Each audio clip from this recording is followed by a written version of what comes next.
Okay, we've got more money to talk on Lowcountry Money Talk, and it's a good thing too because we've got Phil Bloyd here to help us do it. Revolutionary Financial Group, of course, joining us because there's a lot to discuss. A lot to discuss. We've already discussed a lot. I wish it wasn't as much to discuss. I know, so maybe it's too much. It's summer. We need a break.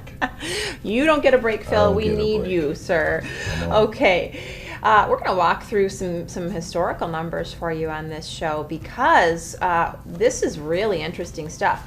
And what you're telling me, Phil, is that history helps us determine really what we should expect here in navigating this bear market.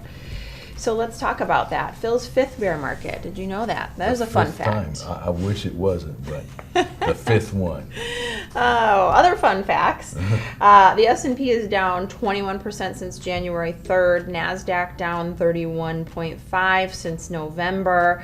So the Dow is down 16. All right. The average bear markets have taken 13 months to go from peak to trough. 27 months to break even. So what does that mean for us now? That means that we probably, hit peak in the fall. We're not at the trough yet. So if history pans out, and I'm a history person, I tell you what, I took all the college history I could take until they threw me out and said we don't have any more history. You've done it all. We're doomed to repeat it. And when people come in and see me, Jessa, I'll always pull out the charts and I'm like, this is historical. This is what it always does. And we look at historical performances, this and that, because the market kind of runs in cycles and it repeats itself over and over.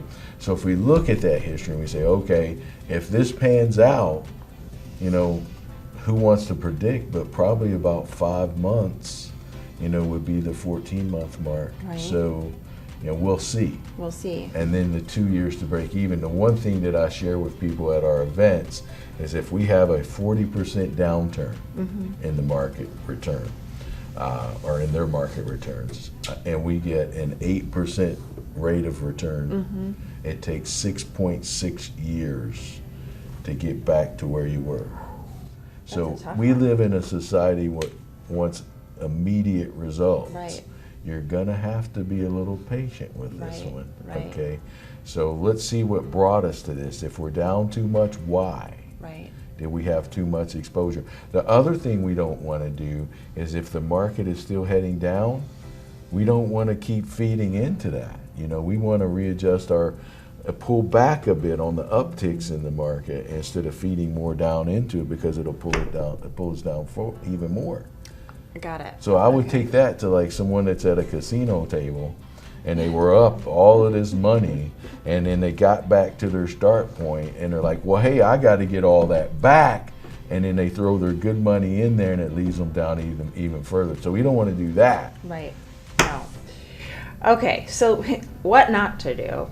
I want to talk about this Vanguard study too while we're talking a little bit about statistics, because this is one that retirees might find themselves in, and we want to make sure you avoid it. So the study estimates that if you enter retirement during a bear market with a balanced portfolio and you rely on it 100% for your income, it increases the chances of you outliving your money by 31%. Yeah, definitely not fun there.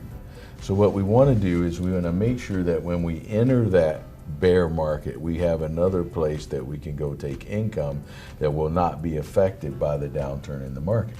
So when I have a seminar and I'm speaking to people, I talk about a bear IRA and a bull IRA. Real simple. We have a part of our IRA split in investments and prepared for a bull market.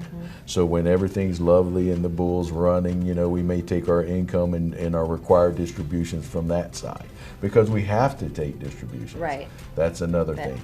So if I'm 72, I'm having to take money out of my IRA. What if it's all in equities? I'm having to sell low and we don't sell low, right? We don't want to. Okay. So if I don't have a bear IRA and I'm cashing in equities at a lower rate to take my required minimum distribution, my IRA will not recover properly over those 27 months.